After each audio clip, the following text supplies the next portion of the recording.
אנחנו מתחילים. גבי בן ארוש, שם ופרוטוקול.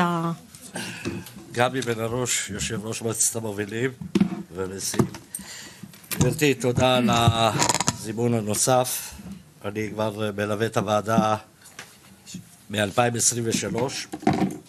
נכון, הייתה, כל הסיפור של הוועדה הוקם בעקבות כל הנושא של הפלסטינים בשוק מעגל העבודה, שאנחנו באופן כללי לא העסקנו את העובדים האלה.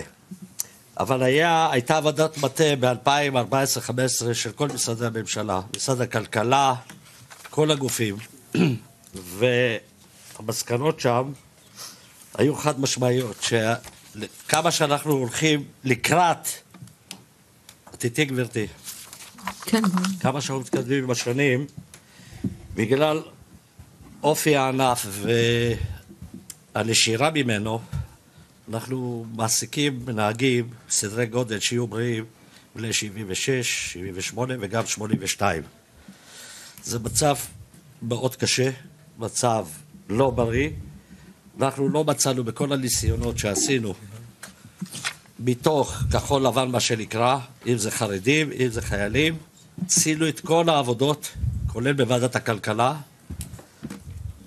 המצב לא מאפשר בישראל. עכשיו, שיהיה ברור לכל אלה שאני שומע אותם הרבה בתקשורת, נהגים, זרים, כל העולם, הנהגים עוברים ממדינה למדינה.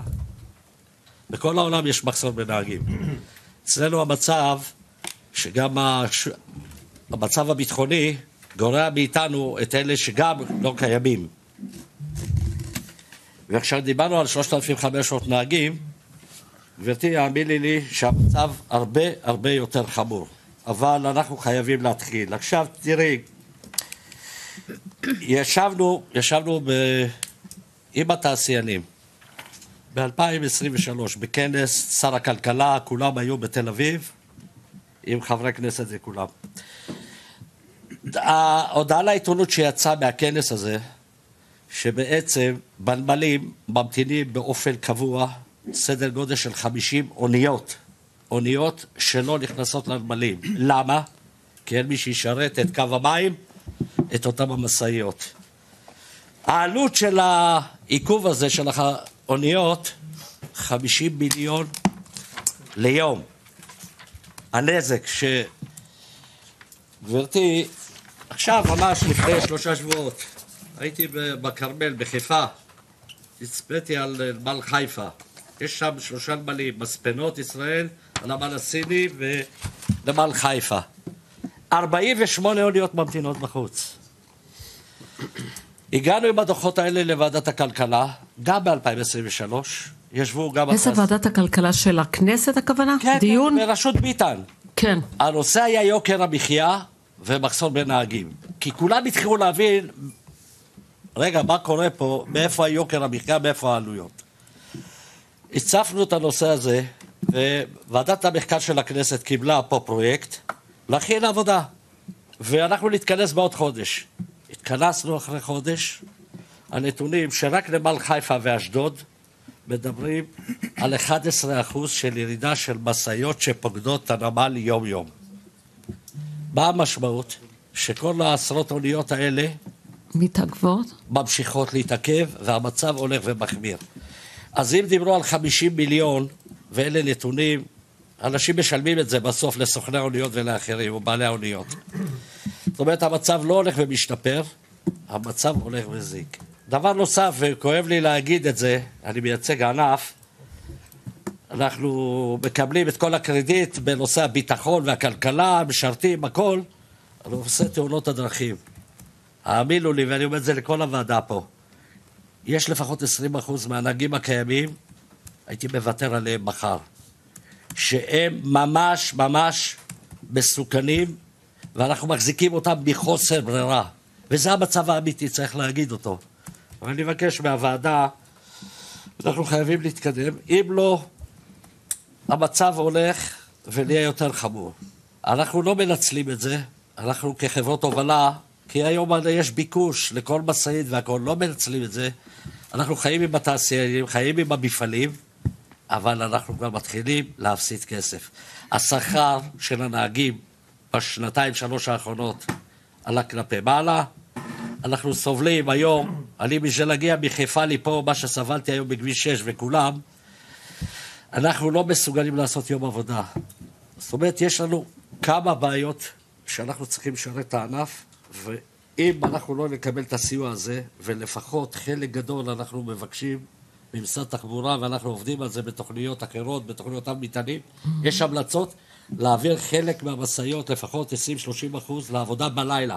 אם זה לא יהיה, אז לא עשינו כלום. וכשנמצא את הפתרון עם המפעלים שיפתחו בלילה, שאלה מאיפה אנחנו נביא את הנהג. יש לי שאלה, מפרוץ חרבות ברזל, המחסור היה, המצב הלך והחמיר, מ-7 באוקטובר? כן, בהחלט. ומה היה לפני? בהחלט, כי מה שקורה, כל מלחמה, כל המבצעים והמלחמות שעברנו, מגייסים לנו את הנהגים בצווי 8, וגם מגייסים אותנו בוויזות צבאיות. זאת אומרת... כי אמרת שהרבה מבוגרים עובדים בענף הזה. כן, אז הם גם משרתים במילואים? לא, לא משרתים במילואים, חלק מתנדב. מצאנו אנשים רק שיהיו בריאים. אין לי בעיה עם הגיל שיהיו בריאים. אבל כל מבצע צבאי, אנחנו מאבדים לפחות 30% מהנהגים הקיימים. זאת אומרת, המצב הולך ומחמיר. אנחנו תוקעים את הבנייה בארץ, את הנמלים, את התעשייה, ומה שמצאנו בדוח, לפחות של ועדת המחקר, זה לא רק שמתי גמרנו לפרוק את האוניות. הסחורות לא יוצאות. אין מי שיוציא אותם. הן תקועות ומשלמים מחסנה על הסחורות האלה, הלקוחות. אז מה קרה? מחיר ההובלה עלה? לא. לא עלה? לא עלה. בשביל זה אני אומר, אנחנו לא מנצלים, אנחנו משתדלים, כי אנחנו בכל זאת חיים עם המפעלים ועם הלקוחות. ושכר הנהגים עלה? שכר הנהגים עלה, כן. טען שכן. אז אני מאוד מבקש, אז רגע, אז תחדד לנו מה קרה מפרוץ המלחמה עד היום מבחינת קבלת ההחלטות. מה היה? 2 לא היו שום, לא התקבלו החלטות, לא היה כלום? לא היה כלום. לפני המלחמה, יושב ידידי פה ליצידי. תכף נשמע את משרד. כן, לפני המלחמה דיברו איתי שחסרים, התאחדות הקבלנים, חסרים להם 500 מערבלי בטון. לפני המלחמה, לבנייה. עכשיו, אחרי המלחמה, אז זה מוזר, אבל במשך 2 לא נעשה כלום, לא התקבלו החלטות, היו דיונים ללא החלטות, לא כלום? היו דיונים, חבר הכנסת, יושב ראש הוועדה קודם, חיים אביבו, פנה אלי. הוועדה ביקשה בלי להביא. לא, אני אומרת, גם לפני, במקביל לוועדת העבודה לעובדים זרים, לא התקבלו במשרד התחבורה החלטות, לא שיתפו פעולה, לא היה כלום? היה פרויקט אחד לא קידמו את המצוקה שלכם? אז אני עם הסוכנות היהודית, עם משרד התחבורה, יצאנו לפני המלחמה לאוקראינה ורוסיה, הבאנו לפה איזה 150 נהגים, 150 משפחות. משפחות יהודיות. עשינו להם במרה פה לרישיון, ראיינו אותם שם, הבאנו אותם. מאז... לא, אבל הם עדיין עובדים פה, העובדים האלה? עשו עלייה. הם תושבי... כן, כן. כי הסוכנות רוצה להביא... למה לא המשכתם במבצע הזה? זה מבצע מאוד מבורך. נכון, בגלל מה שקרה גם עם המעגל הסתיים. וזה המצב, גברתי, ואנחנו, המשק צריך את הסיוע הזה. אז רגע, מה אתה מבקש? לפני שניתן עוד לאנשים כאן לדבר. אני יכול טיפה להשלים? כן, כן. דוד כוכבא, מועצת המובילים. תרשמי לפרוטוקול. קודם כל, כרקע כללי, ענף ההובלה במשאיות משנע 95% מהסחורות במדינת ישראל. כמעט ואין אלטרנטיבה, הרכבת זה 5%. אם הרכבת תתייעל ב-50%, היא לא תכסה אפילו את הגידול בדרישה שנתית אחת.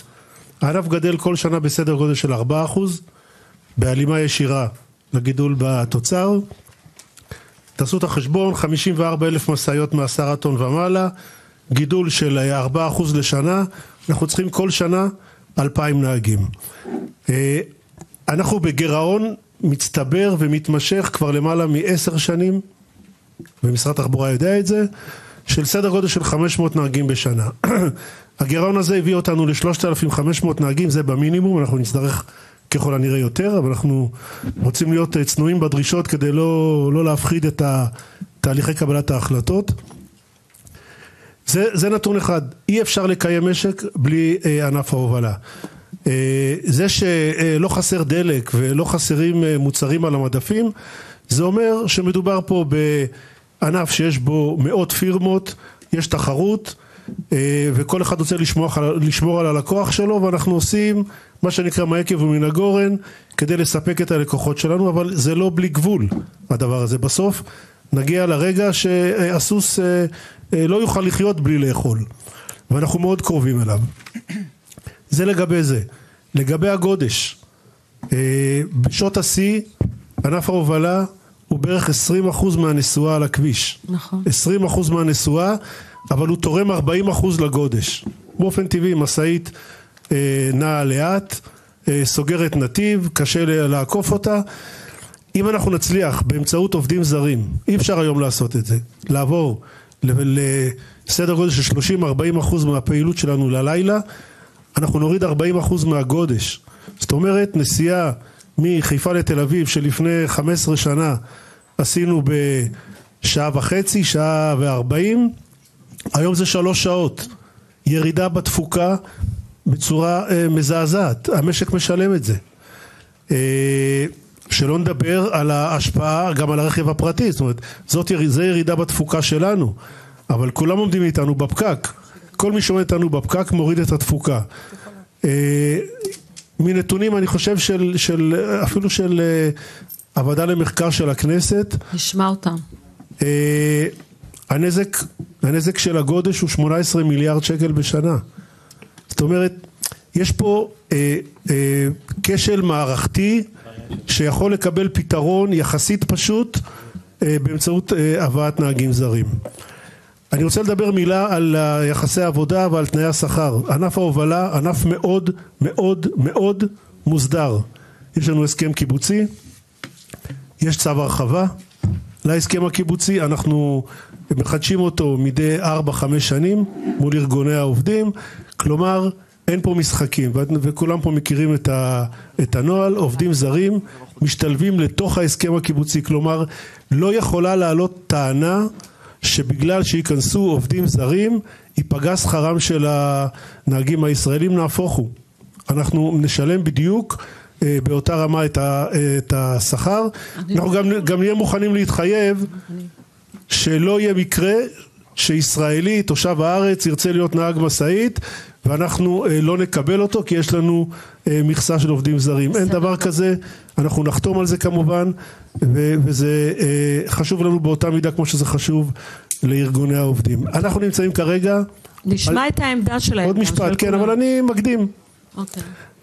אנחנו נמצאים כרגע על סיפו של משבר, הפתרון הוא יחסית פשוט, אנחנו כבר מורגלים מענפים אחרים להביא עובדים זרים, יש מערכות, יש מנגנונים, אנחנו למדנו את הנושא הזה, נדע לתת פתרון מאוד מאוד מהיר לבעיה מאוד קשה.